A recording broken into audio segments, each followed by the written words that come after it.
Hello there, Tando Book Club lovers. This season, we're putting the books written by your favorite female African authors center stage. And joining me in the studio as co-host is the fabulous and amazing book reviewer, Sarah Nyathi. As is our custom, we always begin every episode with a quote from a famous African that we believe captures the spirit and message of the book discussion we'll be having. And naturally, we've chosen a quote from the book we'll be discussing today. The quote is, "While the church is there to save souls, it is also there to save lives." A Family Affair by Sue Nyathi. Now, Sarah, what is it that you enjoy about Sue as an author? Nobody tells a Zim story like Sue. That has been my experience, having read 3 of her 4 books. If you want to understand the Zimbabwean experience, spanning over 30 decades, get a book by Sue.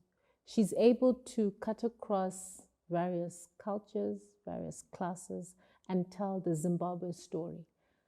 You will have no confusion as to how Zimbabwe has progressed as a country from pre-independence up until where we are now, if you have a Sue book. Definitely. I do think it's, as she herself says, that she's a social anthropologist. And I think there's also something generational. I think she's very much captured the story of a millennial generation in Zimbabwe, because a lot of her books cover some of that born-free kind of hope, and then, you know, the disillusionment, the dips, and our story in terms of how that generation has come of age. And is now taking center stage, like, you know, in their 40s and 50s. So I really appreciate that about Sue. The other thing I really like about Sue that I find very interesting is I can never pronounce her full name correctly, but that it's a Nguni name that it means a beautiful day. And I just think if you've met her, and we're fans of her here at the book club, we've had her on the show multiple times. We are very, very happy, to work with Sue. And I think she's somebody who answers to her name very, very well. So getting into the novel, what were your overall impressions of the book, A Family Affair? Okay, the book is about a family. My main attraction, the relationships of the 3 girls. It's about sisters, XYZ. There's Toliswa, there is Zandile, and there is Yandisa. I come from a family, and I'm the oldest, and I do have sisters. So I could relate very well to the relationship they had. The love, the gripes, the animosity, and moments of tension, but they still come together for each other when it matters. So I loved that. I also loved it's embedded within the church, and you can't separate Zimbabweans from religion, from church, whether you're Pentecostal, whether you're Catholic. So there's that dynamic. The men in their lives, that was very interesting. The men in their lives and how their lives don't turn out the way that they had planned. And I could relate to that, even when I related to my sibling situation. Definitely. I think it is, as it is, a family affair. Definitely family secrets. And the structure of the book is, it starts with a wedding, and then ends with another family affair.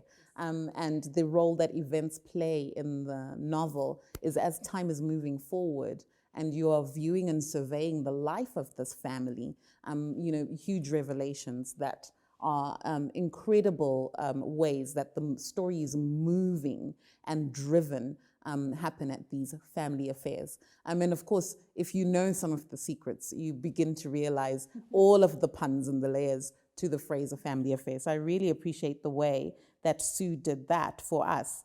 How did you feel about the setting and the scenery, the world that Sue created for us in this book? In Family Affair, the setups, it's not limited to one setup. Of course, you've got their church lives, but it's centered around who they are now and how they've come to be who they are, which is what I appreciated. She gives you a full picture of what causes people to be where they are, what influences the decisions they make, their choices, and childhood experiences that carry on in effect throughout our adult life. So that I appreciated. And then, of course, true to Sue, she also skips borders. So you have the older sister who had her diaspora experience, and there's a love interest there that she follows, and then that's one of my favorite scenes because she chooses a country that I like. Readers would have to get into that to discover. I don't want to give any spoiler alerts. So and then of course the madam of the family, she's South African. So there's crossing boundaries, which is what Sue does. So I loved that entire background. Definitely, and I think it's also what makes it a truly contemporary Zimbabwean story. Now, we're running out of time for our first segment, so we'll be taking a short break now, but we'll be back in just a few moments to keep talking about this book, A Family Affair by Sue Nyathi. Please stay tuned.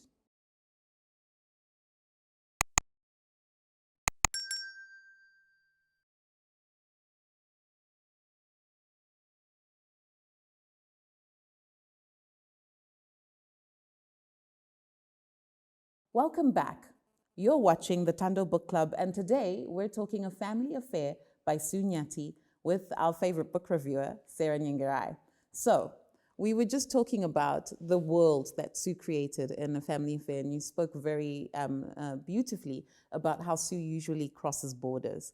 And what I did find very interesting about the mother of the house that you highlighted to is that for a change, we've got South Africans coming here. Yes. As opposed to the typical story of migration that we have in Zimbabwe, where we are going over to South Africa.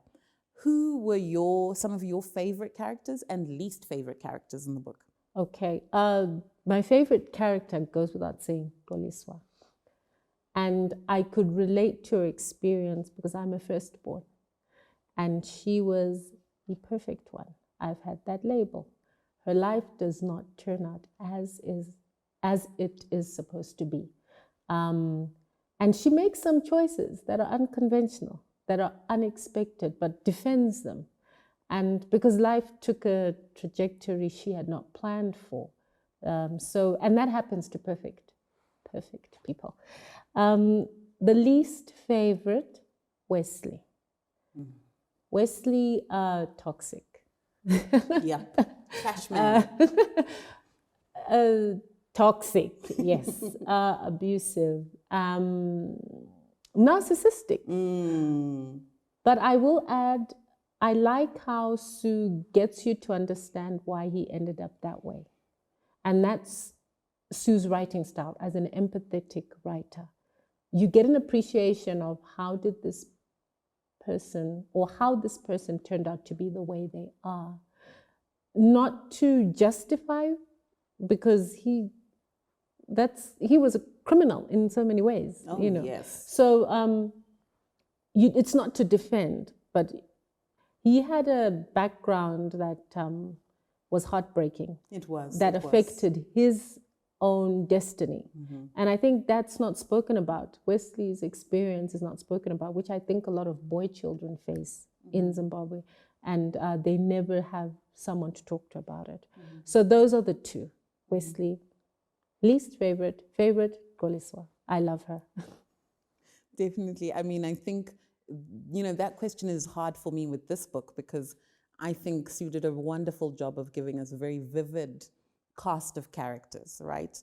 Everybody has makes an impression. So the philandering pastor father, the mother who drives to the border with her children, thinking I can't take it anymore, and then ends up staying.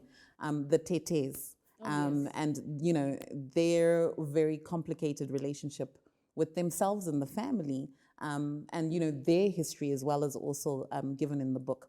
But as you say, yeah, Wesley was also my least favorite. But, I do feel like we had a bit of a broad pick in terms of least favorites because I really struggled to find any love interest or man that I actually appreciated in this book. There was no one who kind of got my heart racing and got me feeling like, oh, this is somebody good. in many of the stories and many, especially Kolisa's entire love history. I was just like, what is going on? Like, this is just getting worse. Well, you know, as it was for me, I'm sure she had her high moments in the story. So, you know, moving on from there, what were some of the key life lessons for you? Okay, well, the most prominent one, no such thing as a perfect family. Try as you may to present a picture perfect image, whichever way you do it, with the cars, with the mansions, with the best schools, the best universities. There's no such thing. Families have secrets, and secrets will always come out. And that's another thing. You can buy time, but secrets always come out. And then, of course, my final one, life will unfold as it will, irrespective of the effort humans put to control outcomes. Control almost always seems to backfire. Wow, that's very profound, Sarah. Very, very profound. I think what struck me, I think, as a key life lesson in the book is just that in a family, the connections are so strong, and Yes. they're so they're embedded by the generational history of that family. And all of that is speaking in the wants, the drives, the desires, the gripes, the unsolvable problems, so to speak. But you know, you can never be isolated in a family. So whether you are estranged for a long time or not, you have an impact on each other's lives. So I found that that was my profound reflection. We're coming to the end of the segment, but we have one more segment for you, and we're going to also do a reading from the book when we come back. So don't go too far, and we'll be back with A Family Affair by Sue Nyathi.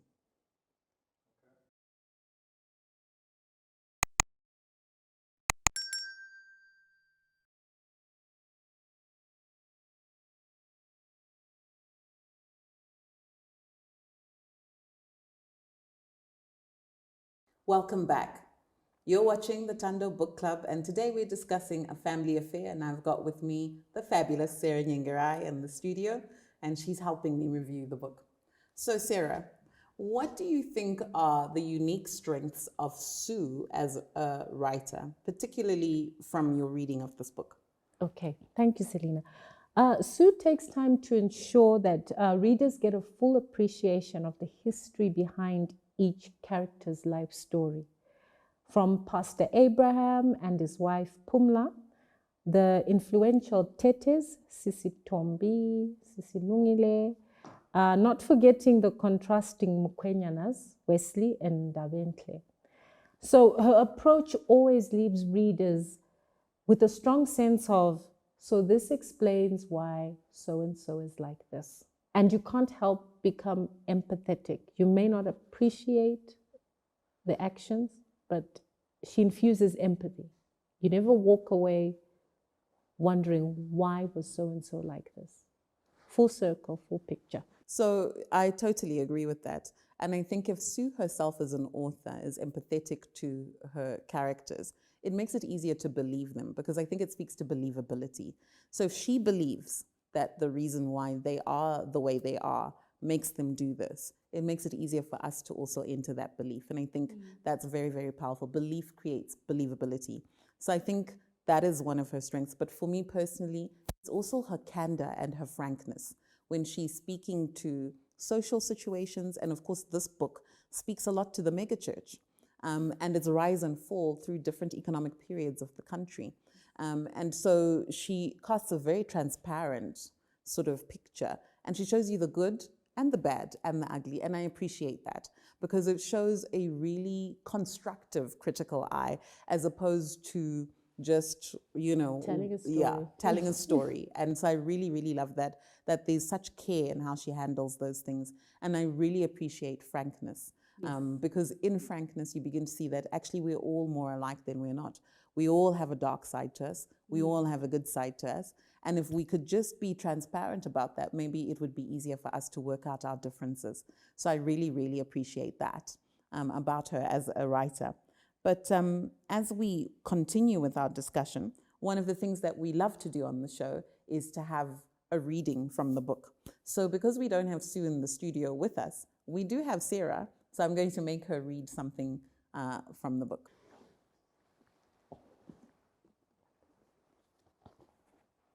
I mentioned earlier that my favorite character is Goliswa. So this piece is from the Heartbreak Hotel chapter.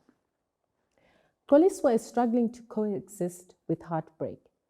To think that she met heartbreak 6 months ago already, but she feels like they're meeting for the first time. But this time round, it feels like there is a permanency to their relationship. Lying in bed, staring at the ceiling, she feels like heartbreak has climbed into bed with her and is curling beside her, keeping close company, silently mocking her, taking joy from her pain and discomfort. The rawness feels brand new, and as if someone has lunged at her chest, cut a huge gaping hole in her heart, and then tore at it, causing it to bleed again. Wow, I love that. And it's actually one of my favorite pieces from the book, because I really felt like Sue took the time to really be with Goliswa in that moment. And so, yeah, lovely piece. Thank you so much, Sarah. Thank you. Okay, we're coming to the end of our show, and it's been another great edition of the Book Club as we've talked A Family Affair by Sue Nyathi. We'll see you again next week, same time, as we celebrate another fabulous African female author. Until then, stay safe, stay strong, stay true. Goodbye.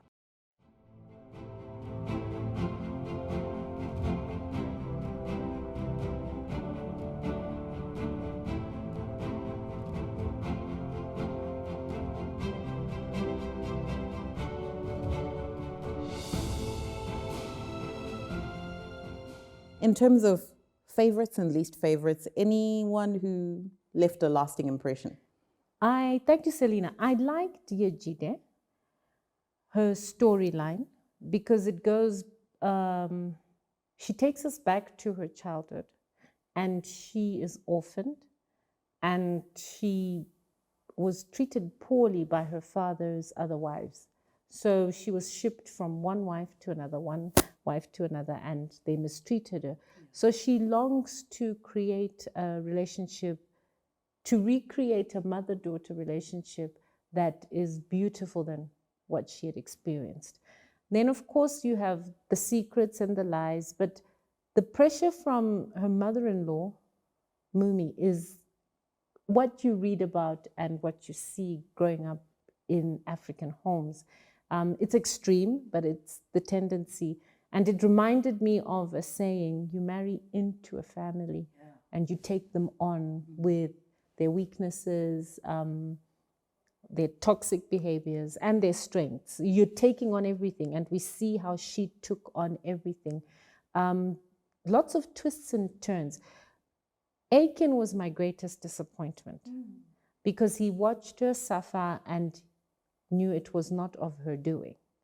And he was happy to protect himself, and she's going to all these lengths, and there's no disclosure and of what she's walking into. And I believe if you're marrying into a family, if there is an illness that is terminal, that should come up, that there is a history of this and this. So they kept that from her and just watched her suffer. And so, and the deceit, it kept turning, and you're like, okay, I think this is enough. And then another thing comes, you're like, I can't take it again emotionally. And you're just a reader, so yeah. Definitely. And I feel like Ayobami packed in deceit. I mean, this really read like a tabloid in some points. I mean, there's like a lot of, and for me, there was like just also some crime involved in there in terms of the level of lies and the things people did to each other.